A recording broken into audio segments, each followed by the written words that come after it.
చాలా స్పష్టంగా కనబడుతుంది. పోలీసు రాజ్యం, కాంగ్రెస్ గుండాల రాజ్యం. పాపం వెంకటరెడ్డికి రోజుకు ఒక ఫోబియా పట్టుకుంటుంది. మధ్యన కొంతకాలమేమో రైతులను చూసి ప్రజలను చూసి భయపడే ఫోబియా ఉంది. కొద్ది రోజులుగా కేటీఆర్ని చూసి భయపడే ఫోబియా వచ్చింది. ఇప్పుడు మరి నిన్న సాయంత్రం నుంచి కేటీఆర్ ఫోటోలు చూసినా, బీఆర్ఎస్ పార్టీ కలర్ గులాబీ రంగు చూసినా తట్టుకోలేని పరిస్థితి వచ్చింది. పాపం భయపడి వణుకుడు పుట్టే పరిస్థితి వచ్చింది.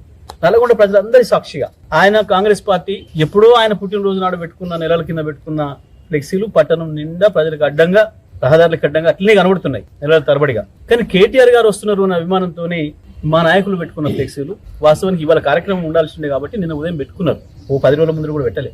సాయంత్రం వెంకటరెడ్డి హుకుంతోని మున్సిపల్ అధికారులు గుండెల్లాగా పడి రౌడీలాగా చించేసి మొత్తం నాశనం చేశారు.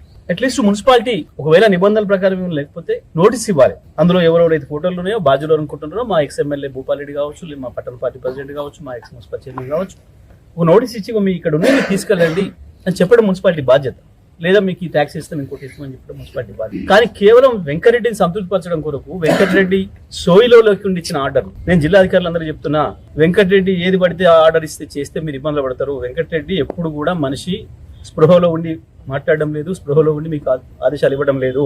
మంత్రి కావచ్చు, మంత్రి మాట మీరు ఆదేశంగానే పాటించవచ్చు. కానీ ఆయన మంత్రి హోస్ట్లో లేకుండా, ఆ సోయి లేకుండా, ఉండవలసిన స్పృహ, ఒరిజినల్ గా ఉండవలసిన స్పృహలో లేకుండా ఇస్తున్న ఆదేశాలను అమలు చేస్తే అధికారులు కూడా ఇబ్బంది పడాల్సి వస్తుంది. నేను నల్గొండలో ఉన్న అధికారులందరూ కూడా విజ్ఞప్తి చేస్తా ఉన్నా, దయచేసి ఆలోచించుకొని పనిచేయండి, మీ విజ్ఞతతో పనిచేయండి, మీకున్న చట్ట ప్రకారం ఉన్న అధికారుల మేరకు మాత్రమే పనిచేయండి. కానీ ఈ రకంగా ఏ రాత్రి పడితే ఆ రాత్రి వెంకరెడ్డి ఇచ్చే ఆదేశాలతో పనిచేస్తే మాత్రం అధికారులు ఇబ్బంది గురకాల్సి వస్తుంది. మరి వారు దాని విషయంలో రాత్రి ఏదైతే చేసినరో, అధికారులు చేసిన అక్రమ చర్యలు ఏదైతున్నాయో, చట్టవిరుద్ధమైన చర్యలు ఏదైతున్నాయో దాని గురించి అడగడానికి మున్సిపల్ ఆఫీస్కి వెళ్తే ఇవాళ మా మాజీ శాసనసభ్యులు భూపాలరెడ్డి గారు కావచ్చు, మా మాజీ మున్సిపల్ చైర్మన్ సైద్ రెడ్డి గారు కావచ్చు, ఇతర కార్యకర్తలందరూ కూడా అక్రమంగా అరెస్ట్ చేసేది పోలీసులు.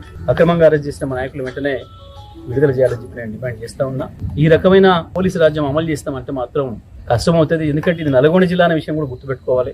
ఎవరైనా కొత్తగా వచ్చిన అధికారులు నల్గొండ జిల్లా చైతన్యం గురించి తెలియని అధికారులు ఉంటే కూడా నేను చెప్తున్నా, మర్యాదపూర్వకంగా నేను వాళ్ళకి విజ్ఞప్తి చేస్తున్నా, నల్గొండ జిల్లా చరిత్ర ఒకసారి తెలుసుకోండి.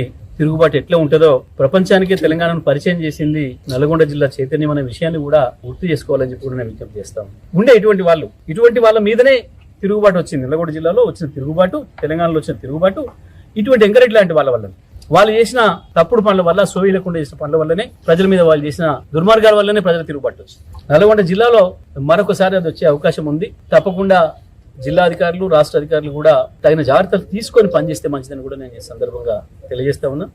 నల్గొండలో ఇంకొకటి కూడా, కాంగ్రెస్ పార్టీ సంబంధించిన కార్యకర్తలకు ఏం అవసరం? బీఆర్ఎస్ పార్టీకి ఒక నష్టం జరిగింది, అన్యాయం జరిగింది, అధికారులను అడగడానికి వెళ్ళింది. కానీ వెంకరెడ్డి స్వయంగా ఫోన్ చేసి తన గుండాల్ని ఉసిగొల్పి, అరే టీఆర్ఎస్ వాళ్ళు ఉన్నాడు రా, మీరు కూడా ఉరుకురు అని చెప్పి ఫోన్లు చేసి చెప్పిండు. వాళ్ళే చెప్తున్నా ఆ విషయం. మేమెందుకు వస్తామన్నా ఇక్కడికి, వెంకరెడ్డి ఫోన్ చేసి తిడతా ఉన్నాడు మమ్మల్ని పొమ్మని చెప్పి అని. టీఆర్ఎస్ కార్యకర్తల మీద దాడులు చేయడానికి కూడా కోమటిరెడ్డి వెంకటరెడ్డి ఉసిగొల్పుతున్నాడు. ఇది స్పష్టంగా మాకు సమాచారం ఉంది. మేము అధికారులు డిమాండ్ చేస్తా ఉన్నాం, ఇది సరైన పద్ధతి కాదు. అక్కడికి వచ్చినప్పుడు ఇరు వర్గాలు గొడవలు చేసినప్పుడు ఇది ఇద్దరు కూడా చేయండి మరి అరెస్ట్. వాస్తవానికి కాంగ్రెస్ పార్టీ కార్యకర్తలకు అక్కడ పని లేదు, అక్కడికి వెళ్లాల్సిన అవసరం లేదు. వాళ్ళు అది అధికారులకు బీఆర్ఎస్ పార్టీకి సంబంధించిన చర్చ. కానీ ఇది రాష్ట్ర ప్రజలందరూ కూడా గమనించాలి ఏం జరుగుతుందో ఈ రాష్ట్రంలో, నల్గొండ జిల్లాలో. ఇటువంటి ఈ చిల్లర దాడులకి మమ్మల్ని ఆపలేవు. వెంకటరెడ్డి మీరందరూ ఇంతింత పొడుగు ఇంతింతెత్తు మంత్రులు ఉన్ననాడే ఈ జిల్లాలో ఉద్యమం మొదలుపెట్టినాం, బ్రహ్మాండంగా మీ పునాదులు లేకుండా చేసినాం. 12 మందిని కథం పట్టించారు ఈ జిల్లా ప్రజలు మీ భాగవతాలు చూసే. మళ్ళొక్కసారి పొరపాటులో ఏదైతే రైతాంగాన్ని కేసీఆర్ నుంచి తల్లి పిల్లల్ని విడదీసిన పద్ధతుల్లో విడదీసినరో, ఆ పద్ధతుల్లో మోసపోయిన రైతాంగం పొరపాటునో ఏమరపాటునో మీకు ఒక ఓటేసి మళ్ళీ తెచ్చుకున్నారు. ఇప్పుడు అందరు కూడా ఆలోచన చేసుకున్నారు. ఇవాళ కనపడ్డది మీకు, ఇవాళ చాలా గ్రామాలలో కనబడ్డది మీకు ఇప్పుడే మొదలైంది సినిమాయిగా. ఎక్కడికక్కడ ప్రజలు స్వచ్ఛందంగా ఎట్లా తిరుగుబాటు చేస్తున్నారో మీ గ్రామ సభలలో అర్థమైంది. మీ భాగవతం బట్టబయలు అవుతుంది, మీ పాపాల పుట్ట పగులుతుంది. మళ్ళీ తప్పకుండా మరొక కాంగ్రెస్ రహిత ఉద్యమం, కాంగ్రెస్ రహిత తెలంగాణ కావాలన్న ఉద్యమం కూడా నల్గొండ జిల్లా నుంచి మొదలవుతుంది. కాంగ్రెస్ హఠావో నినాదం కూడా నల్గొండ నుంచి మొదలవుతుంది. గుర్తుపెట్టుకోవాలి, రాష్ట్ర కాంగ్రెస్ గుర్తుపెట్టుకోవాలి.